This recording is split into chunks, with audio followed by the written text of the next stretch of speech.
Narito sa harap mo ang pinakamahal na puno sa mundo. Umaabot ito sa 10,000 dolyar bawat kilo. Mas mataas pa kaysa sa presyo ng pinakamahal na metal sa buong mundo. Ito ang kinam, na kilala bilang Wood of the Gods at itinuturing na nasa rurok ng karangyaan. Ang kinam ang pinakamataas na uri ng agar wood. Bantog dahil sa napakaganda nitong oriental na halimuyak. Hinahanap ito ng mga nangungunang bahay pabango sa buong mundo at ang mga produktong gawa rito ay may kakaibang aroma.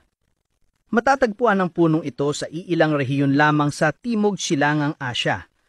Ang kakaiba sa kinam ay hindi lahat ng agarwood tree ay nagiging ganitong uri ng material. Nagkakaroon lamang ito ng halaga kapag ang puno ay naimpeksyon ng isang natatanging uri ng amag.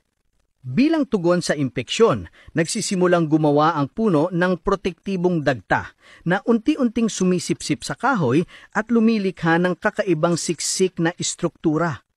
Ang dagtang ito ang nagiging pinagmumulan ng napakakomplikadong amoy, pinaghalong nota ng prutas, vanilla, musk, ambar at resinang kahoy. Maaaring abutin ng ilang dekada ang buong proseso ng paghihinog. At dito nanggagaling ang napakataas na halaga ng kinam na tanging ang pinakamayayaman lamang ang makabibili.